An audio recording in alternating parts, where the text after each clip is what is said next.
Hi, everybody. Just give it a couple more minutes for folks to join, and then we'll get started.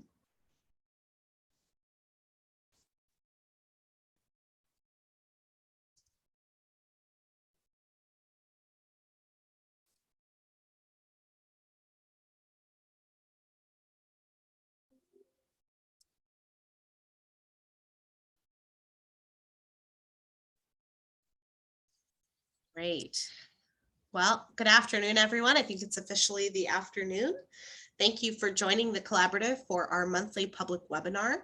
This month, we're really excited to showcase some innovation emerging at the local level around the California Master Plan for Aging, and also highlight the launch of a new tool that offers a quick, comprehensive comparison of nursing home options across the state. But before we dive into the topic and introduce our stellar lineup of speakers, I'd like to cover a couple of logistics reminders. First, we're absolutely thrilled to be able to offer closed captioning and American Sign Language as part of our standing webinar series.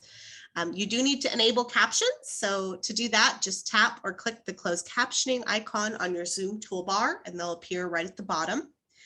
And we've also opened up chat, or we will momentarily. Let me just check on that really quick.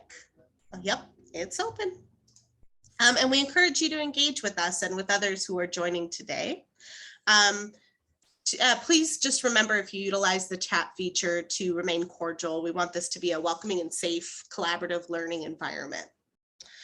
Lastly, I'd like to highlight that we often get requests for recordings and materials during the session, and we do aim to turn that content around within about a week. So each of you will receive a follow-up email next week with a link to the recording and accessible materials.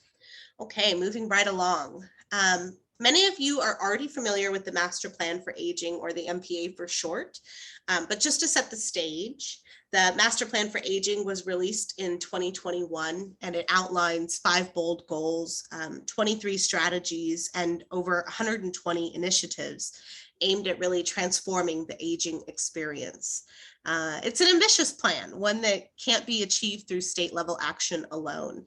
And recognizing that, the important role of California communities, the MPA features a local playbook, which is really a framework for developing local age and disability friendly action plans. So where does this process start? Well, we know that California is tremendously diverse, and each community has unique strengths and weaknesses, needs and nuances. And local MPA implementation really starts by breaking down and understanding that local landscape. So today we're so honored to highlight some innovative thinking about how to reframe the traditional Area Agency on Aging needs assessment within the context of the Master Plan for Aging. And we're delighted to be joined by Will Tift, Assistant Director of the Area Agency on Aging 4, which spans 7 Northern California counties. Let's see if I can name them off. There's Nevada, Placer, Sierra, Sacramento, Sutter, Yolo, and Yuba. Hopefully I've got all those right, Will. So Will talk to us a little bit about how the Area Agency on Aging is working to fuse the MPA's local playbook and the 2022 AAA needs assessment into a single regional project. And after Will's presentation, we'll hear from 2 movers and shakers about their local efforts and how they fit or don't into this regional model.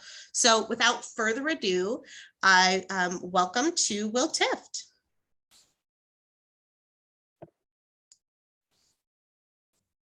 Thank you very much.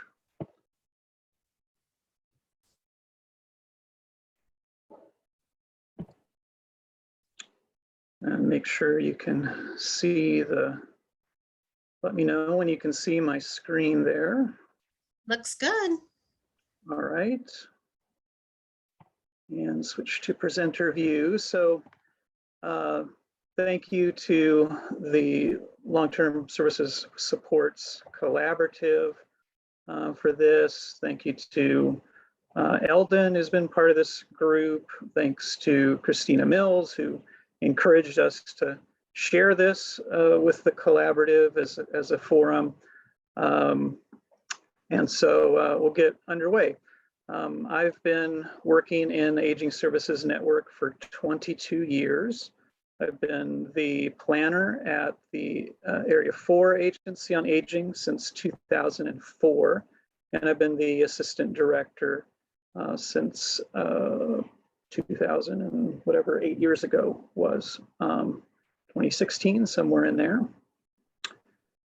And for most of my career, I've been one of many people sort of pounding on the gates of state government, trying to get folks to listen to the needs that we have among the agencies on aging. And now the gates are open, and the master plan for aging is here. I believe it's a once in a generation opportunity to make changes, improvements in the system. And that's really changed my thinking and our agency's thinking about this. So quickly here, we are Area 4. Here are our 7 counties. We're a little unique in that we are both a joint powers agency and we have nonprofit status. We're just under 584,000 seniors age 60 plus in our area. And, you know, in many ways, we think of ourselves as sort of a microcosm of the Department of Aging. Much of what we do is contracted services, contracting with CBOs, community-based nonprofits at the local level. So we work with multiple jurisdictions. We're doing the monitoring, the oversight. We're also trying to make sure that, you know, everybody's moving forward together. So we experience a lot of the same challenges, a lot of the same dynamics around that. And obviously Sacramento, very urban, to Sierra, which is the second smallest county in California, a frontier county. We have a little bit of everything there. We primarily provide Older Americans Act services in pink, the pink circles here, but also some non-Older Americans Act, including ADRCs, HICAP, SNAP, education, dignity at home, and more to come.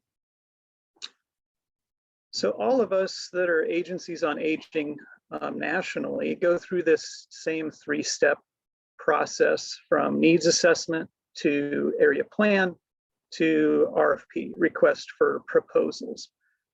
And what we have found is that no matter how big and grand that needs assessment is, at the end of the day, we still tend to end up funding the same programs and the same services in the same communities over and over again.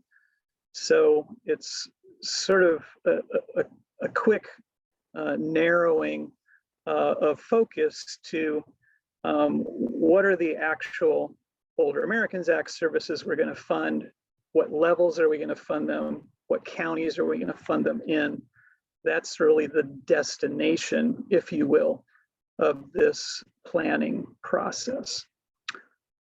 And so because those programs are predefined, are fairly inflexible, it does feel like the classic kind of square peg in a round hole kind of analogy. So for example, our last needs assessment in 2018 was an age-friendly needs assessment that we did with AARP California. Our 2 biggest findings were lack of affordable housing and that local speed limits were not enforced, which is true and valid and important, but not things that we as an agency on aging can really do anything about. And so there's always been this sort of fundamental disconnect between what you will get through surveys, what real people will tell you, that they're concerned about, what their needs are, and what's actually within the realm of local jurisdictions to address. The needs assessment is the basis for the 4-year area plan. And within the plan, there's certain types of objectives. We have, we kind of do everything 7 times because the goals in Nevada are not the same as the goals in Yolo or Sacramento or anywhere else. So our area plan actually has 7 goals, 1 for each of the counties. But still, we have to have certain kinds of objectives. Administration, coordination, program development are options. But before we ever issue an RFP, this last cycle, 88% of our dollars are already committed, already tied up to existing programs and services. So it's not as though every 4 years you can start with a blank slate and say, okay, what should we do this 4-year cycle? To make change means taking dollars, taking services away from someplace where it already is and moving it somewhere else. So it's never been simply a question of we've got new money and new needs and new people to serve. What should we do with that? It's a question of, well, what of those new things is more important, more compelling, more urgent than the need that we will create, the gap in service we will create if we move dollars out of transportation or out of Meals on Wheels or out of legal services. Like the Department of Aging, we use the IFF, intrastate funding formula, to figure out what share of Older Americans Act dollars each of our counties receive. And that's a zero-sum game. So, it's difficult. We had difficult conversations with our board and council members in Yuba and Sutter counties this last cycle, saying, okay, we did the needs assessment. These are the things that people say that they would like to see happen. And by the way, you have less funding going forward than you did before. But that is the reality for AAAs that are growing faster than others are going to see increases in their parity share. Counties that are growing but are here in Nevada County, basically the growth is flat. That's falling behind. The cost of doing business goes up each year. If the dollars aren't keeping pace with that, certainly with inflation, that's not progress either. So what can we do about any of those things? The master plan, what the master plan, from our perspective really does is provides a common framework for people to think about the challenges and limitations of the system that we've been working with. And as Maria mentioned, the local playbook part of it, you have the master plan, which is really a plan for the state, for the governor's office, for the legislature, for state departments. For local jurisdictions, cities, counties, we have the playbook, which is not a prescription for change, but it is a menu of possibilities. And so, and the other aspect here is that we realize we're not the only ones playing in this sandbox. That not only all older adults, but all people with disabilities, we're all using the same system of care, of services and supports. And so, we really came to the conclusion that it no longer made sense for us to continue doing planning and funding cycle that is specific to our agency, that we need to broaden our focus. So in short, the plan that is absolutely a work in progress. We haven't got it all figured out by any means, but what we're trying to do is to move away from this old compliance-driven reductionist approach from centering on, okay, let's do an inventory of problems people have, set priorities, and then give local service providers some of the money that they need to address those needs, to reversing that to an expansionist approach, a different mindset, a different methodology that is mission-driven, that is forward thinking, that does not do a needs assessment based on problems, but uses a strengths assessment centered on solutions.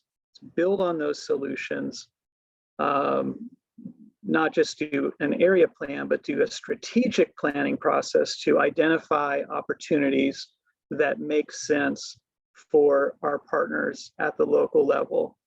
And then let's not just end there and start getting ready for the next needs assessment. Let's play an active role in resource development. Let's help our funded partners go out and find the additional dollars that they need to keep themselves whole, but also to serve additional folks that are not being served, to provide a higher level of service to people that they are reaching now. So the concept of the strengths assessment is really, how do we capture success in a bottle, lightning in a bottle, and scale it in a way that's smart, sustainable for the long term. And that requires a more complex construct than square pegs and round holes. So we've developed as an alternative way of thinking about the master plan for aging is a child's wooden puzzle box, which is multi-dimensional, where the 5 faces of the cube represent the 5 bold goals. The different colors represent different players, counties and independent living centers and agencies on aging and others. And the different shapes represent the fact that there are different, not everything is a square peg, that the needs that exist are unique and different, as are the collection of strategies that go along with the bold goals in the master plan. So this speaks to that, and it's a fluid model. Once you've pounded that peg into the board, it's stuck there, and it's hard to unstick it. This is a dynamic model where once you put the triangle in through the triangle slot, you've met the need in that moment, but you've not met the need indefinitely, right? So you need a model that works over time and recognizes that these are services, talking about the populations we serve, older adults, especially frail, vulnerable older adults, adults with disabilities, people that don't need just, a ride today, people that need service that's sustainable and long-term and ongoing, oftentimes.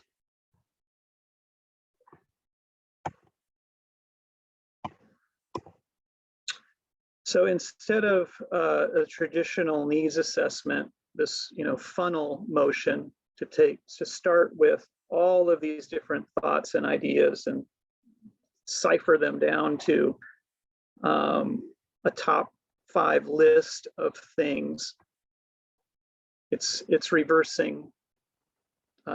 engineering that thought process and thinking of it as a cone. It's a projection of strengths or an inventory of strengths.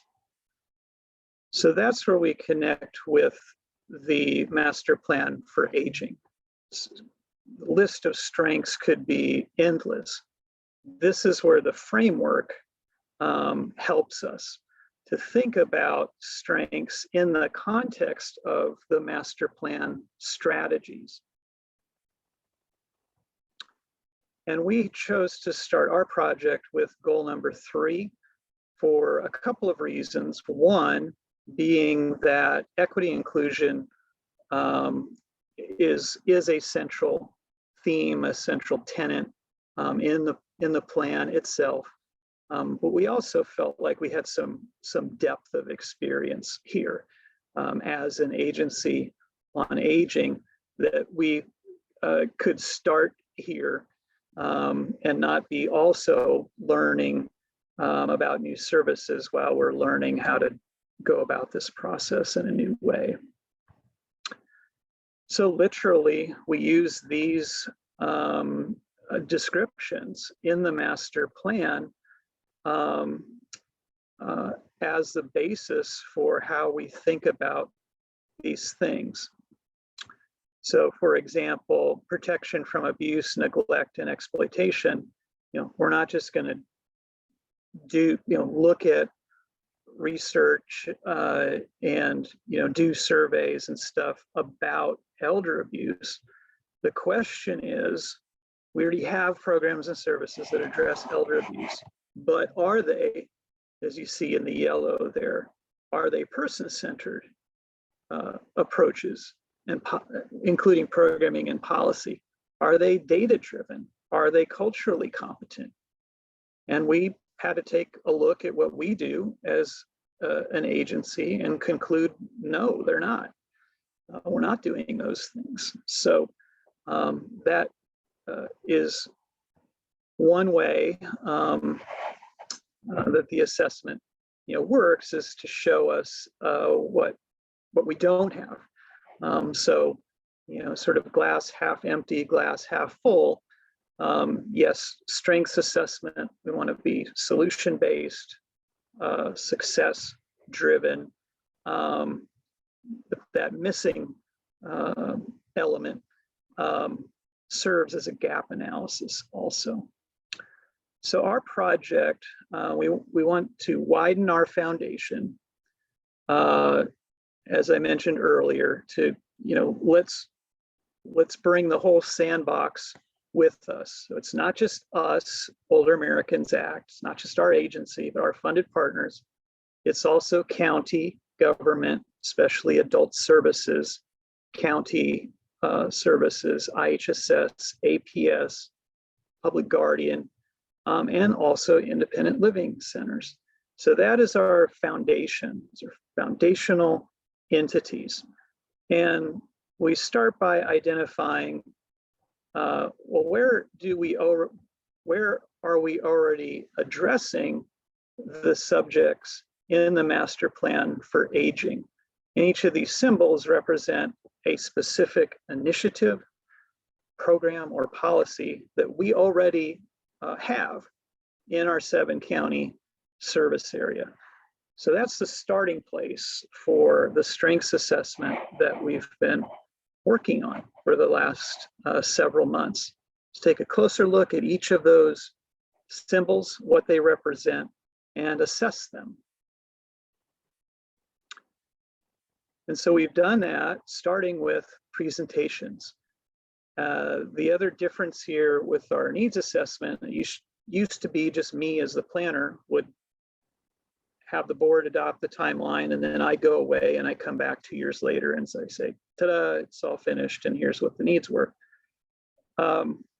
This is an agency-wide project. And so we are bringing the needs assessment to our board, to our council in real time during their regular meetings, spending about half of our meeting time with these presentations on master plan for aging subjects, featuring experts who are doing work that we see as successful, that we see as being strengths-based already. We want to know what our strengths are. We want to understand what makes these efforts successful so that we can replicate them, so that we can support them, so that we can sustain them. So this is some speakers we had in March, just last month, starting with ableism and ageism as topical discussions, and then infusing that across all of these other presentations as well. The second part of our strengths assessment is sort of behind the scenes work that staff is doing. Building program profiles is what we call them. This is provided as an example, a generic example for Meals on Wheels. What is it? What's the goal? What's the metric? We developed a set of dimensions to help us understand how these programs work, how they're designed to work, because that's what programs will do. They do what they're designed to do. They typically don't work well when we try to make them do things they aren't designed to do. And we use this to identify key strengths, what stands out to strengths, and also what stands out as opportunities. So far missed opportunities that could become strengths going forward. So staying with Meals on Wheels as an example, we could say Meals on Wheels are most successful when they are locally supported and locally operated. Although mass production is cheaper, frozen meals, it is rarely recommended. Meals on Wheels is a social service, not a purchased product. Just providing these as examples. So what are opportunities? Well, you need to be 60 or older to get Meals on Wheels. We think there's probably people in their 50s who would otherwise be eligible for Meals on Wheels, but are being turned away because of their age. That's something we want to take a closer look at as an opportunity to reach an unserved population. We also know the Meals on Wheels model is a geographically limited model. The further you get away from the urban or suburban core where food is being packaged, the less likely you are to be on a route. It just takes too long. The travel takes too long. You can't maintain the temperatures. So generally, people living in remote rural areas aren't getting Meals on Wheels.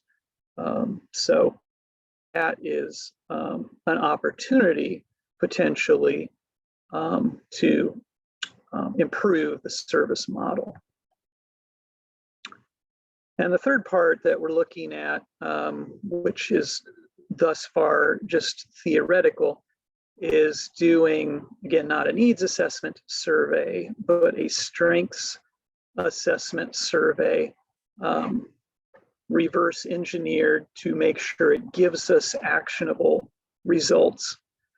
So who has done that? Well, ironically, part of the reason we have a master plan for aging is that this poll was done in 2019 showing that California voters favored having a master plan for aging.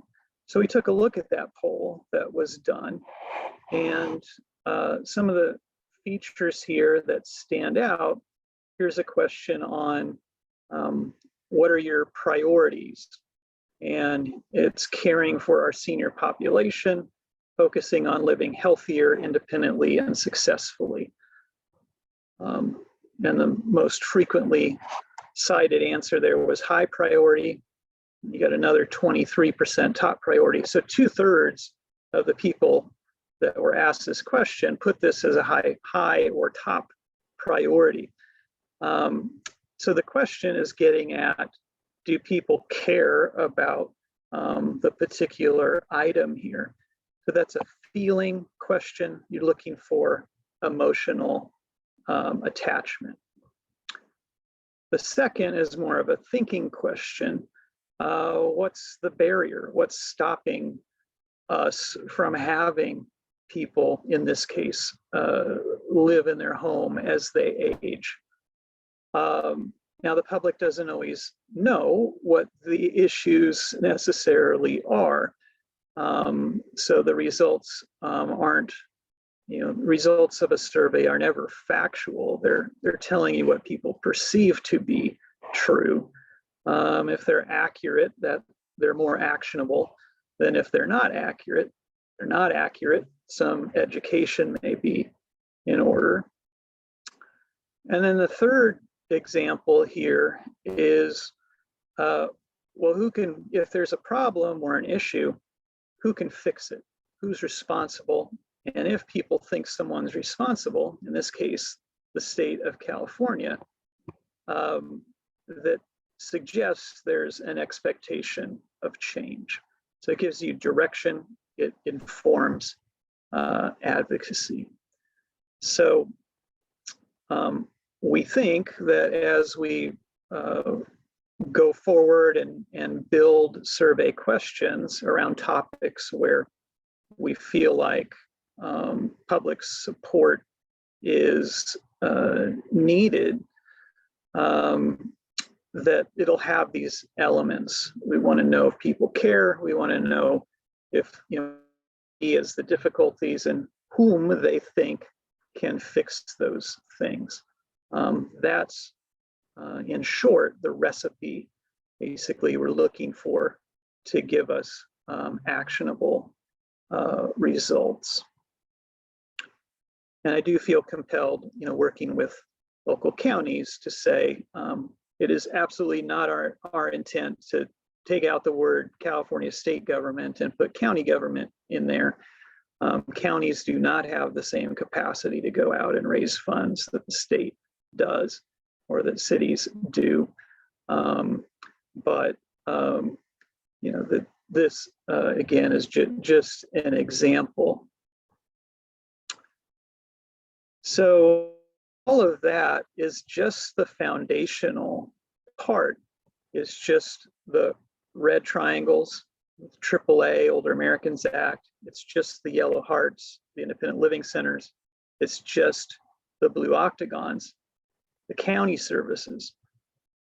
To finish this out, that's where the end result of the strengths assessment, and indeed the reason for doing a strengths assessment, is to set us up for a strategic plan where we have by then figured out, okay, this is what we can do. What can extended partners do in healthcare, in philanthropy, in the private sector, faith-based, colleges and universities, nonprofit sector, and yes, the shapes and the colors match the diagram because I'm obsessive compulsive like that. So thank you.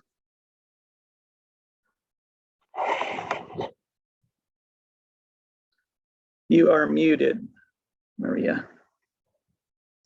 Thank you, Will. Thanks for that reminder. You would think I would get it by now, but I still forget the mute button sometimes. So that was an incredibly informative presentation, and I really appreciate this new way of thinking, that kind of reverse engineering that you talked about, and of course the collaboration between the area agencies on aging, the counties, and the independent living centers. And for those who are joining, we're going to turn to questions in just a little bit, so feel free to drop them in the chat or the Q&A, and we'll get to them. But before that, I'd like to welcome Eldon and Sheila and Nancy. Maybe you can help me with the spotlighting here. Eldon is a consultant and facilitator for the Area Agency on Aging 4 and the Placer County and Aging Disability Resource Coalition. And as Will mentioned, Eldon's on the Advisory Council for the Regional MPA Strengths Assessment. He's an absolute wealth of knowledge and a great advocate for both the aging and disability community in Placer, and we're honored to have him with us today.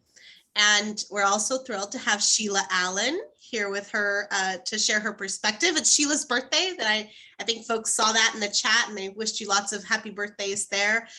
Sheila, or Dr. Allen rather, is the executive director of the Yolo Healthy Aging Alliance, which promotes the well-being of older adults through education, collaboration, and advocacy, and serves as the unified voice for older adults in Yolo County.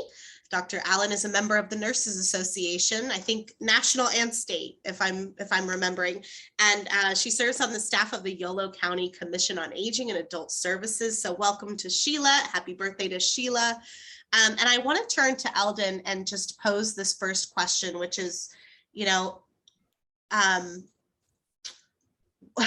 can you share your perspective on this sort of regional plan that Will just presented, and maybe talk a little bit about how Placer's thinking, what Placer's thinking around the master plan, and help us to kind of connect the dots. And Sheila, it's going to be the same ask of you. Just what is Yolo doing? How are they thinking about advancing age and disability friendly local policies? And how does that really intersect with this idea of a regional strengths assessment? So with that, Eldon, go ahead. Thank you very much, and hello to everybody. I was looking through the participant list of people that are here today and realized that many of you I've known for quite a long time, and others I have not. I've been in this field for 40 years. That's probably why I know so many of you and have been involved in different ways. I started in independent living. I'm still tightly tied to that philosophy. I currently work with Agency on Aging Area 4 and am privileged to be part of the design team that is evolving the project that Will mentioned to you. You ask, I think, how I felt about it. I think it's huge. I think it's really big. I think it's really different. You know, in 40 years, I've been involved in a lot of needs assessments. I have never been involved in one like this. I think one of the major differences is that the Master Plan on Aging, although it wasn't indicated in the title of the plan, is also for people with disabilities, and that has broadened the scope dramatically of what we're looking at and how we're doing it. You know, many of us in the field for a long time have looked to breaking down the barriers, silos, if you will, between older adults and people with disabilities. I know Will mentioned where part of the project we're involved in is bringing it to our governing board and our advisory council on a monthly basis, basically.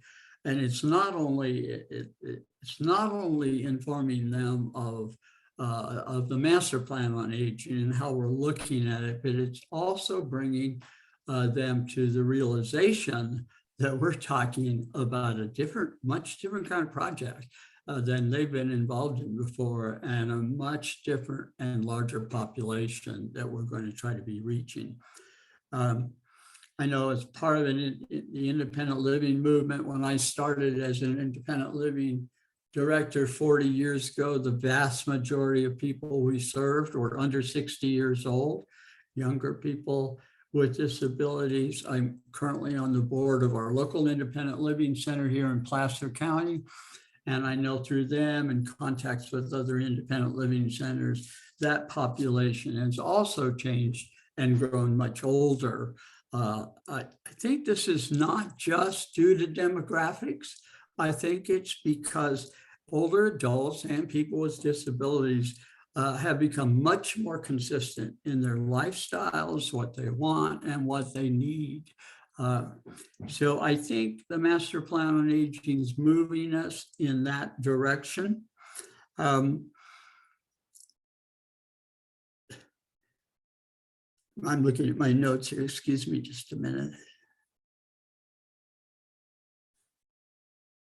So I think one of the major things that this project is doing, besides looking at it differently and how can we begin to look at it differently, is it is broadening not only the audience we're going to reach out to as an agency with the needs or strength assessment, but it is also helping us realize that at least our agency on aging, and I think others are coming to this realization, we don't just serve people over 60 years old, number one.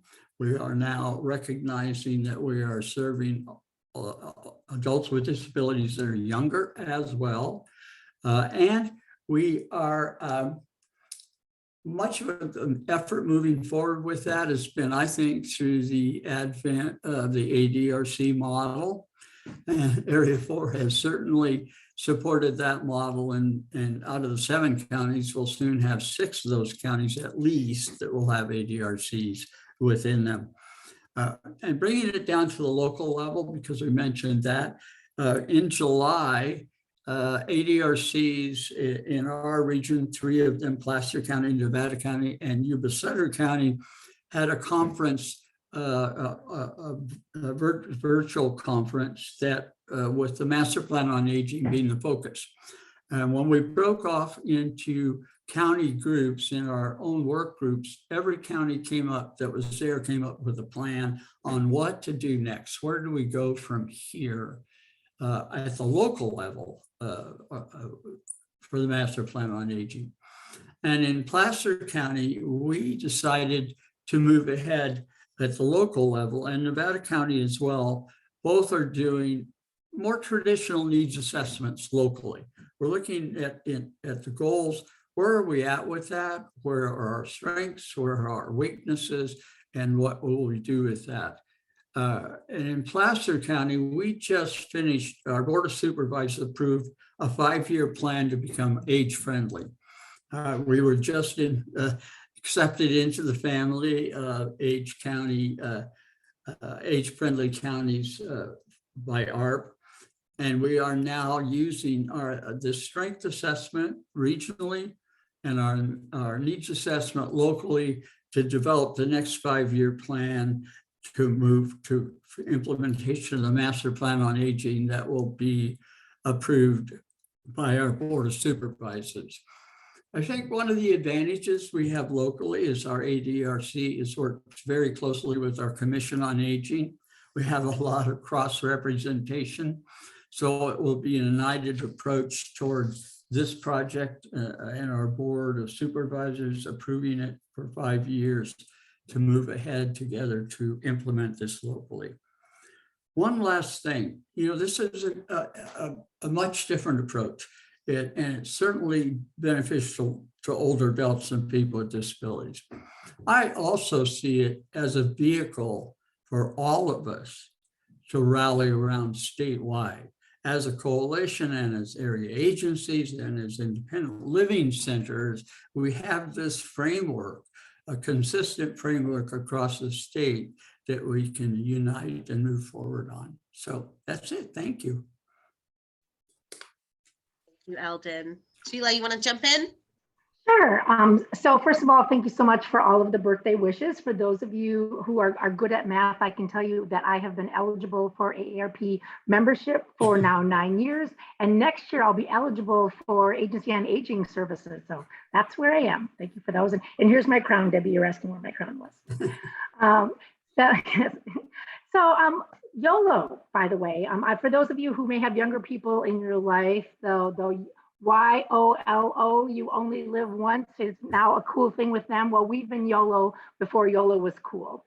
And I'm very proud of all the work that we've done in Yolo County. And so I was going to tell you how we've been interacting with not only the master plan for aging, but just with planning in general, and not just planning, but implementing.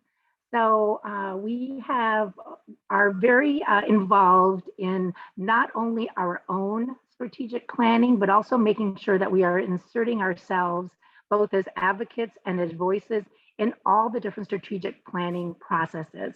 So we have been involved in Agency on Aging Area 4 planning.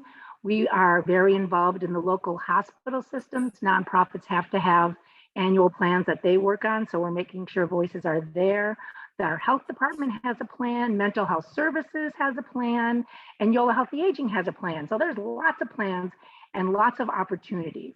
So the other thing besides being involved and having a voice is trying to make sure that there's some consistency in that messaging so that we can all be pulling together in the same direction.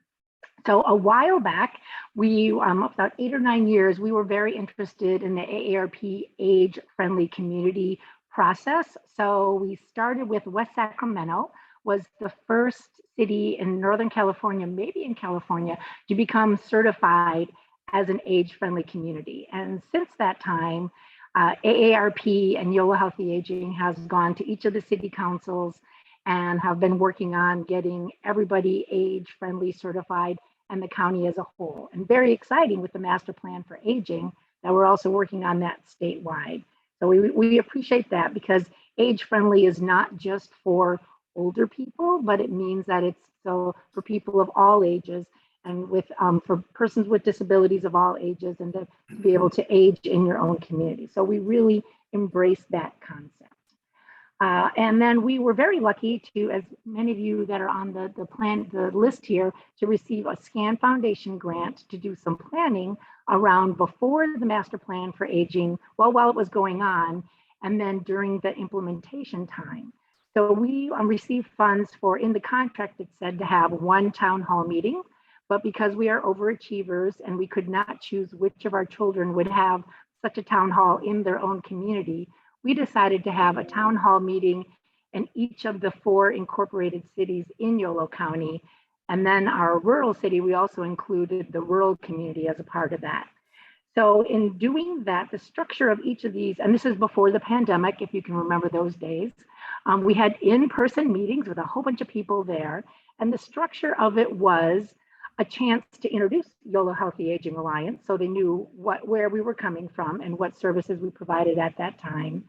We included an elected official so that they would have an opportunity to not only hear from the government standpoint, both state and local, what their ideas were about age-friendly communities. And then because they were stuck in a room with all of us, we could ask them pointed questions. So that was helpful. Then we talked to them about first the promise of the master plan for aging. And then on the second go around, we talked to them about what the findings were for the master plan for aging. And then importantly, we asked for their input because that's how we are going to be addressing needs, is if we hear from real people with lived experiences in the community. So the 3 main questions that we asked them was, and this was a survey that everyone had a chance to fill out, was what did you see as an age-friendly community for you locally? Like right in your current experiences, what is an age-friendly community? What is great about your community for age-friendly, and what are the gaps and what are the things that need to be improved for you to be able to age in place?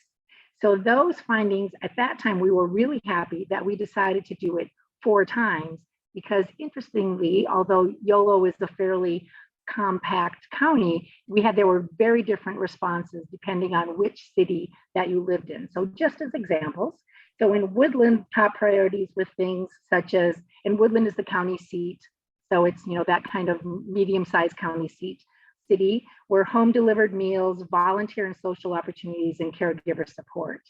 In Winters and the rural area, we put those 2 together. It's a small rural town. It was transportation, so you can imagine why that is so in the rural area. Getting connected for information and assistance, neighbor-to-neighbor assistance, because they knew that there were not as many programs available for them. That's transportation, says Debbie. Yes, transportation. And then emergency prep, because that's the part of our county that keeps bursting into flames because we know what's going on, climate change and issues in California. In Davis, which has a university town, a little bit larger, their issues were information and assistance, adult day services, because there were none, even though we're a pretty large town, no adult day services, and then affordable housing, as you can imagine. And then in West Sacramento, our other more urban kind of city, right up, it's not just on this side of the river from West Sacramento, their top issues were safe streets, home modification to be able to stay in their own home, and personal care assistance. So you can see that those were, although there's some crossover, there were some differences between the cities. And then we didn't want to stop with just hearing from the community, but we did talk to our provider community also. And because I appreciate Maria saying what our Yolo Healthy Aging mission is, and right in our mission is the word collaboration. And we believe in collaboration so much that we have a committee called Collaboration Committee, which is made up of all of our providers, which are at this point, we have 124 different organizations that provide all different kinds of services in Yolo County. So they provided not only what they're seeing when they're working out in the community, but then also when it came time to solutions, they were a key part of solutions also. We also have an advocacy committee, so that is made up of representatives from elected officials, so that we don't have to have an advocacy day to talk to our elected officials because they meet with us every month, and self-identified senior advocates. We also are very proud to have stuck our nose into the Yolo ADRC, the Aging and Disability Resource Connection. We are a third partner, a little unusual. So we have resources for independent living, Agency on Aging, and Yolo Healthy Aging. So that's been a great collaboration to not only, again, get information, but get services out. And then also we have our commission, our county commission on aging. So you can see there's a lot of layers of places that are involved, and if we can get them all giving us information and getting solutions out, that's our county commission on aging. And then each city has a commission on aging also. So we get information from them and we stay very connected to them. So you can see there's a lot of parts, but when we are all working together in a collaborative fashion, we can help to get things solved. And we had these 2 town hall meetings, first one in person, and then the second one after the pandemic began. And then we did a reassessment to see what people thought about, are these priorities still holding true for you? And then the pandemic brought forward some additional issues that we really want to address. One being isolation, not only just during the pandemic, but ongoing isolation, the digital divide, access to nutrition, and again, affordable housing. So as an example of how then we can get to solutions, I am holding my breath each day that our economy continues to be as it is, but very worried that at some point it's going to go down. But right now, the advocates are very excited because there's money where there hasn't been money before. So we applied for ARP funds, American Rescue Plan funds, from the county and received funds to address some of these issues. So one being isolation. So we have a phone friend program so that we connect volunteers to older adults in the community. So to address that, we have a digital divide program to get devices, internet, and a college student to work with them on to address that. Access to nutrition, we have Agency on Aging funds and funds from ARP for a food truck to go around the county to provide, as I say, the food truck is the vehicle to get the services there. So now they know about us and we get them connected to the services. And then we haven't solved affordable housing. So if anybody out there knows how to solve affordable housing, that's something that we're still working on. So I want to give one, I don't know how much time left, but I wanted to give one example of how this process of identify a problem, get everyone pulling in the same direction can make a change. So back to the issue of adult day programs. We have an adult day health program in Woodland that serves the whole county, but had a very long wait list. They have not only adult day health, but also adult day program that could bring people over from Davis. But Davis says, yes, go ADRC. I knew I'd get you excited, Debbie. So we wanted to address their long wait list and also the transportation from Davis over to Woodland for adult day people. Yolo Healthy Aging did not have funds to open an adult day program, but we had a voice. And so we wrote letters to the editor and spoke to the community about here's an identified need. And as it turns out, our local hospice provider just happened to have a third of their building that was empty, and they were thinking about what can we do with that. So then we helped for, we being broadly the community that we bring together to help them to design the program, then work through the process to be able to get their license. And any moment now, I'm looking at my clock, any moment now, they're going to be opening a new adult day program in Davis that will address that need locally. And on a parallel path, we've been working to try to identify a location to double the size for the adult day health program in Woodland. So we identified a problem, we did the advocacy, we looked for the funding. It's not us, but we brought the right people together in order to solve a community problem. I think I'll leave it at that. Thanks. I'm going to bring myself back up. Thank you guys so much. That was great. And there's so much amazing work happening at the local level. It really just warms my heart. And Debbie, lots of kudos for you on the transportation subcommittee in the chat. So I just want to elevate that. And I do want to turn to Q&A. I encourage folks to drop their questions or comments in the chat or the Q&A feature. I see one coming through from Randy about funding. And trying to understand what are kind of the funding streams that you're utilizing to advance this work. And Will, let me bring you back up as well, because you probably have a perspective on this. So I don't know, anybody who wants to jump in can jump in to answer that question. What I was speaking about was Older Americans Act funding, which is a silo, but there's silos within that silo. Title 3B as in boy is separate from 3C, which is nutrition, is separate from 3D, which is disease prevention, is separate from 3E, which is family caregiver. And those are different budgets, different reporting. So wherever you have silos, you have, even within an organization, you have duplication of administrative effort. So, you know, that's the, I think, where things begin and why, you know, if you want to make a change, you know, first you look in the mirror and, you know, we want our house in order before we have the audacity to go and suggest to the private sector or faith-based organizations what they ought to be doing around the master plan. We want to make sure we're tight, we're efficient, we're doing the best we can with the dollars that we have. And yeah, I mean, without going into great detail, I think it's breaking that down, that duplication of effort that exists. And if I might jump in, I think that there's like, where do you get the money for it?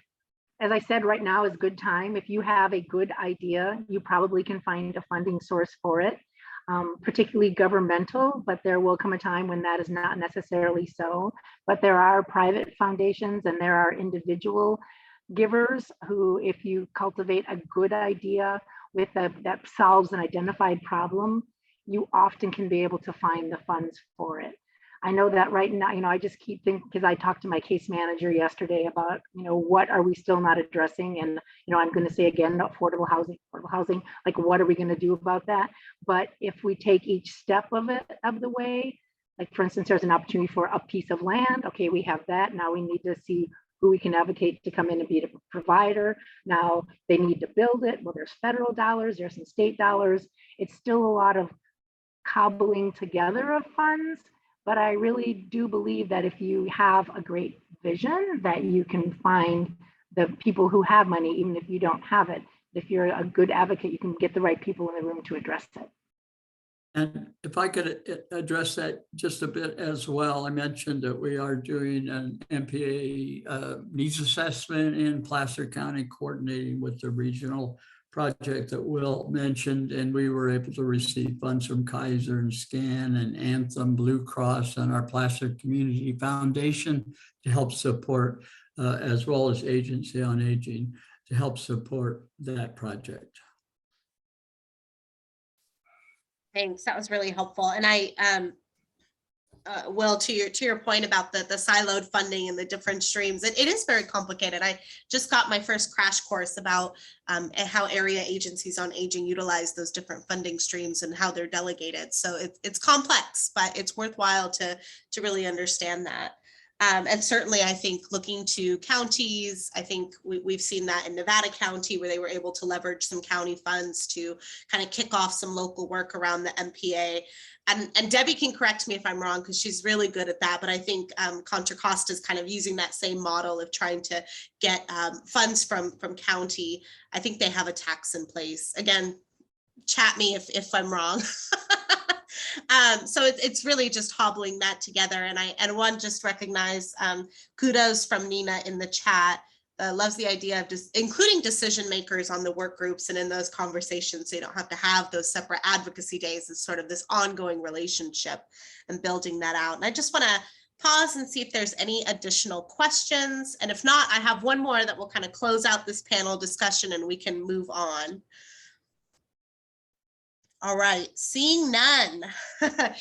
This is kind of, I guess, a more personal question because it's from me, but it's a high level. You know, if I'm just starting out, I want to understand how I can create some momentum and age and disability friendly initiatives or policies at the local level. What are some recommendations? I mean, how did you get off the ground and start thinking in this way and start moving this way?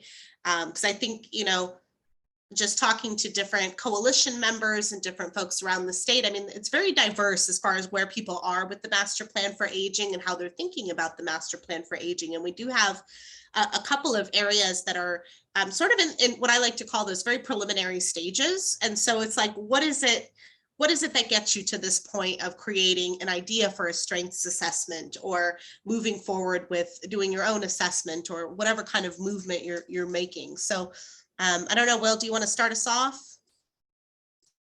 Oh, I think about one of the things that we are doing that's exciting is a home share project that actually did not originate from the needs assessment directly that we had done, but arose from conversations and just being out in the community and being present. And I met the person at a different meeting, met the person who now is the director of our home share program. And so I think, you know, being out in the community virtually or otherwise and networking and talking to each other is really where, you know, partnership is about relationship. And you've got to build relationship. You know, you got to go steady before you get married. It's just how it works. And Sheila and Eldon are great leaders who are representing lots of other folks that they have brought along in Yolo and Placer in the way that they work too. If I might, go ahead, Eldon. Okay, I'll just add, at the local level, the way it works in Placer, and I think it's a good model, is it's really nice to cultivate a champion on the board of supervisors. You know, we really need our policymakers invested and involved and invested in our Commission on Aging and our ADRC, and looking to us for direction and for advice around these kinds of issues. In Placer County, that brought us to a point where we actually got the board to adopt a 5-year plan that was reviewed annually to become age friendly. And it took us a tiny bit longer than that, but it happened. And I know they'll do the same with our master plan on aging 5-year plan that we will produce. But it would never happen if we had not cultivated those relationships on the board. All the others, of course, but at the policymaker level. Thank you. Yeah, I would very much agree with that. And I think the development of our positive relationships with elected officials has been a part of the key of our success. But I think at the other end, you're probably a lot like me because you chose to be voluntarily on this meeting. And to me, there's nothing better than a great meeting. Like, I love to go to meetings. If you can like get the right people in the room and be able to figure like, here's the direction we need to go. And now here we go. And let's bring some more people along with us. But that's not everybody. So when you are doing outreach into the community and trying to expand the number of voices and the number of involved people, is that I like to try to figure out where are people at that might be interested in this issue, and then go to their meeting and then kind of have that be like, now our town hall meeting is actually going to be the winter senior citizen holiday lunch. Hey, guess what? Here we are. You happen to be here. You're gonna have some lunch. But let's talk about this now also. And hey, guess what we're doing? And kind of bring them along. So I think it's really to bring everybody together. You have to do, I don't know that they're above, but the elected officials, get them on board, but then get the community people involved also. It's similar to when we do our mobile meals program with the food truck, is that we're like, well, we could go like, hey, everybody come to the food truck. It's going to be at this corner. That's not how we started it. We're like, let's go to low income, older adult and person with disability housing, because they might not be involved now. They might be more interested in receiving a free meal. And hey, while you're out here, we're gonna have flyers in there about emergency preparedness, and we're gonna have our case manager here, and we're gonna have other kinds of flyers about issues that, how to get registered to vote. We'll make it more of an event. So going out to them is really important also. Thanks, Sheila. And I'm so glad you raised that food truck, because I was thinking right as you were talking about saying, well, that's what Yolo's approach is with their food truck program. They go to where the people are, and they bring resources along with them. So it's a really great strategy. It works well. And for me, I think just listening to the presentation today, like the word collaboration and the relationship building is really just elevated at the forefront, because that is the foundational piece to start moving this work forward. So anyway, I thank you so much, Eldon, Sheila, again, for taking time on your birthday, Will, for a wonderful presentation. We will let you guys sign off, maybe get some time back on your calendar, and we'll pivot to our next agenda item. And Nancy, if you can help me with spotlights, I know you're putting up slides as well, so it might take a little bit of time, but we'll get there. So we're just so excited to welcome Alex Stack, who's the Director of Programs and Strategic Initiatives at Cal Healthcare Compare, and the Improvement Advisor for the Hospital Quality Improvement Collaborative, here's that word again, at Cynosure Health. Alex is with us to highlight the launch of the new Cal Long-Term Care Compare website, which offers, as described, quick comprehensive comparison of nursing homes across California. This is a free and user-friendly website that features ratings for over 1,200 nursing homes, and really provides resources to not only individuals but their caregivers about how to search for the right spot, how to choose the right facility to meet their needs. So Alex, with that, please feel free to take it away. Great. Well, it is my pleasure to be here today. And you certainly took the words right out of your mouth. And it's so wonderful to be part of such a community that is so dedicated to helping individuals find and access the right long-term care services that are right for them. So I think this website is going to be really relevant. And I'm sure that many of you have heard versions of this website before.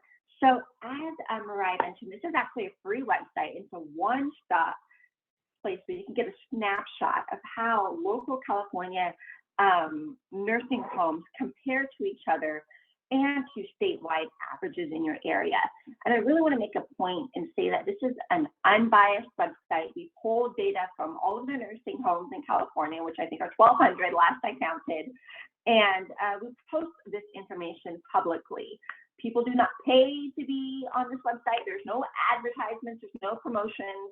So it's really here to be in the spirit of supporting individuals and to choose the nursing home that's right for them.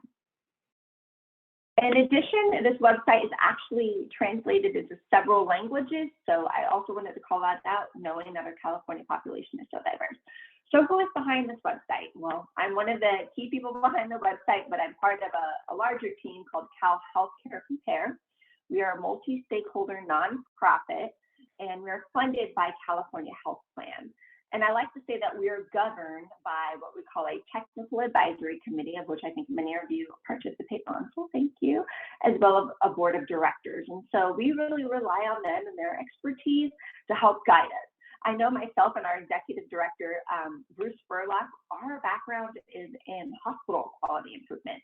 We actually manage a sister website called Cal Hospital Compare, and we do the very same thing where people can go and search and find hospitals in their area and compare quality performance on a number of quality metrics.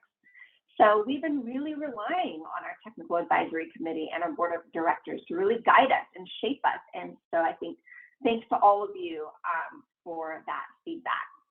We the data analysis is conducted and provided by the UC Davis Center for Healthcare Research. And so they've also been really instrumental in helping guide the creation of this website.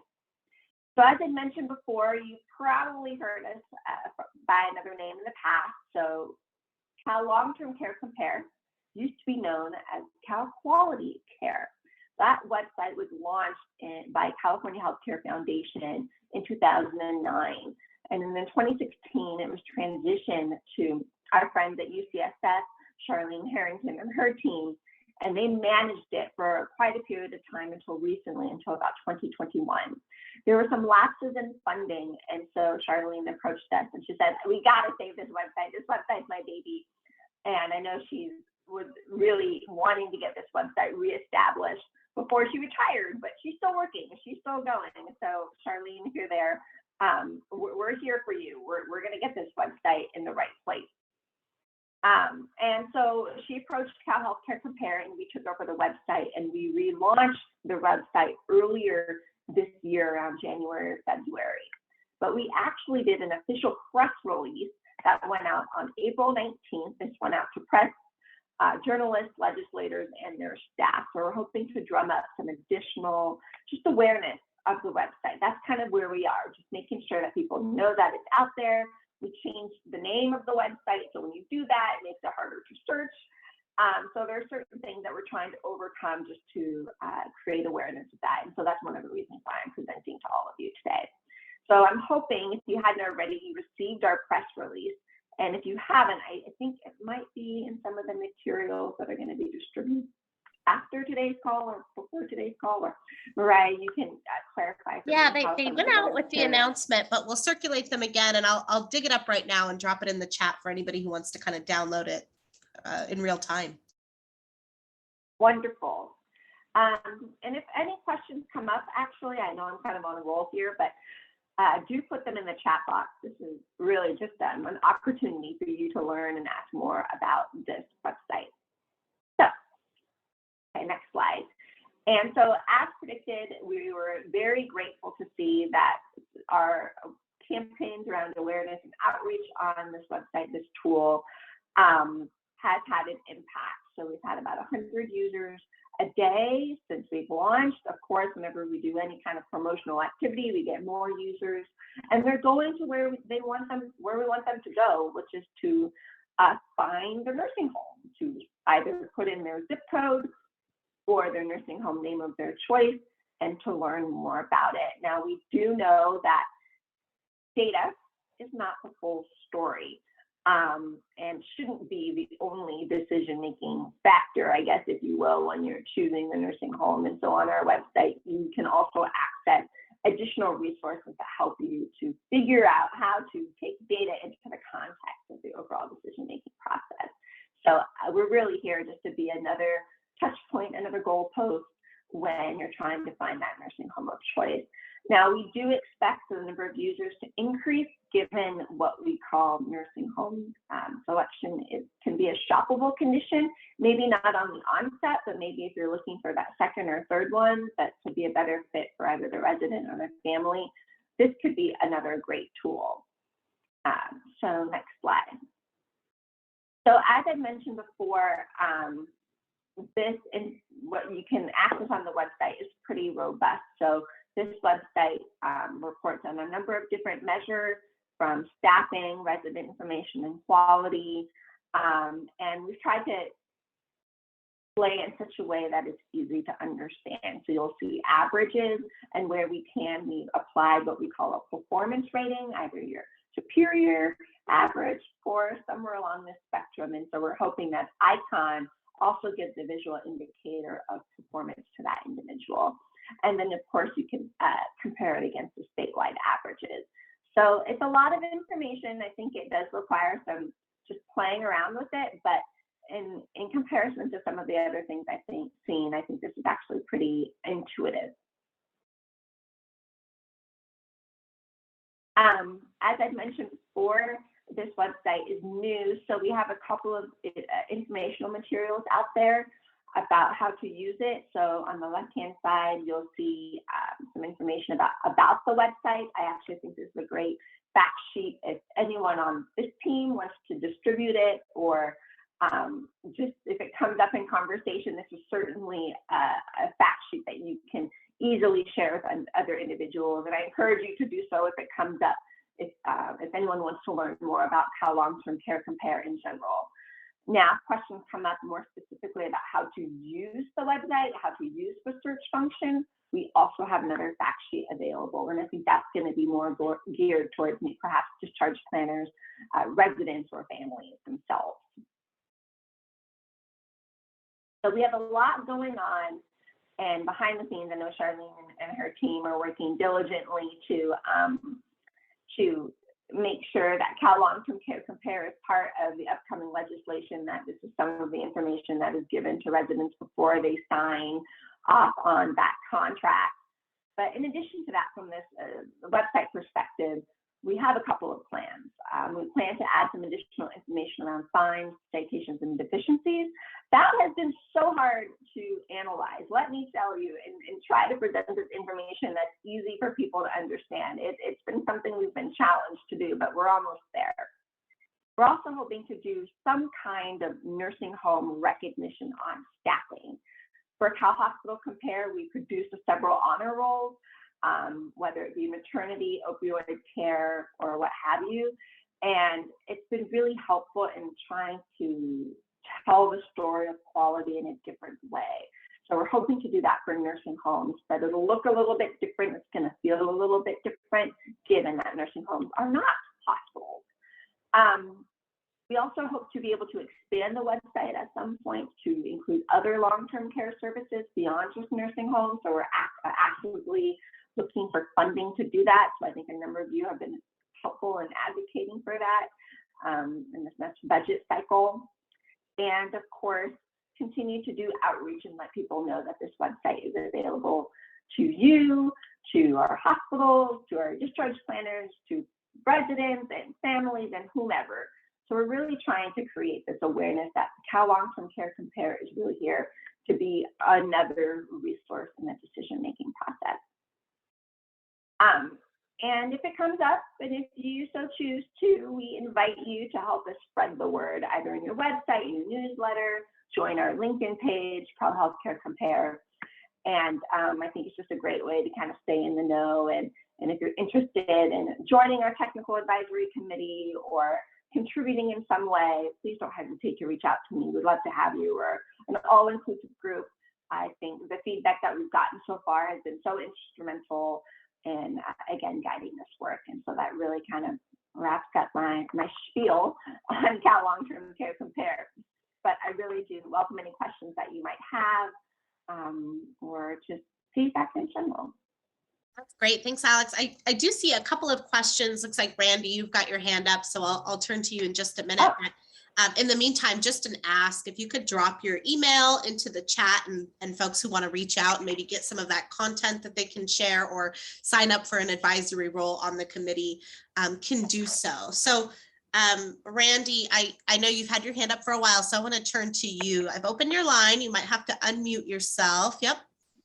Okay, so here's a couple questions I had. We in the disability community in the county on the Disability Advisory Commission, one of the things we look into a website is about accessibility. We know it'd be difficult to not have plain text on there because you have a lot of graphics and everything. Screen readers skip those things. Is there a way that you could do just plain text on there with the information without the graphics and the information? You know what, let me ask about that, actually. I do know with the additional funding we're trying to secure, we're going to make this AA compliant, which we're not quite there yet, as well as mobile friendly. But let me ask about that. I think that's a great piece of feedback, Randy. And the other thing is, can you do it in large print? You have the standard is 13 point font, and so I see you have some text down there. Is there any way you can make it in large print? No, I think we can. I think we might be able to do another view if you can do normal and kind of that And large view. I'd like to join your advisory, and I'd like to join your advisory committee. So I'm going to drop my email in the chat and have you contact me. Yes, I love that. And this is exactly the feedback that we need. So thank you so much. And I'm going to talk to our website design team. Thank you so much, Randy, for kind of raising the flag on accessibility. And we're all striving to do better on that front and be more inclusive. So I appreciate your comments there. Got a question from Dr. Allen, our earlier presenter, about whether there's any plans to include home care agencies or assisted living locations as part of this sort of next phase for the website. Yes, that would be absolutely included in our expanded list of long-term care services and facilities. And we're crossing our fingers, funding will come through soon. I will tell you, we have 1,200 nursing homes. And if you can think about it, what you don't know is we only have 300 hospitals. So the fact that we have so much more data just for nursing homes alone, you can just imagine the level of analytics that's required. So this additional round of funding would really be helpful for us to put that time and energy to get all of those additional facilities. But I hear you, it is so critical to have more than just nursing homes. And so we're really working hard to do that. Great, thank you so much, Alex. And I'm not seeing any questions, but I'll keep an eye on the chat. Maybe pull you back up to answer those. Thank you so much for your presentation. Looks like we've got a couple people who are interested in reaching out to you. So if we flood your inbox, you'll have to give us a pass on that one. And then just to close out today's presentation, I know we're kind of right at time. I just want to talk about what the collaborative is going to be up to. So later today, we're partnering with the Insure the Uninsured project, in case anyone missed that announcement.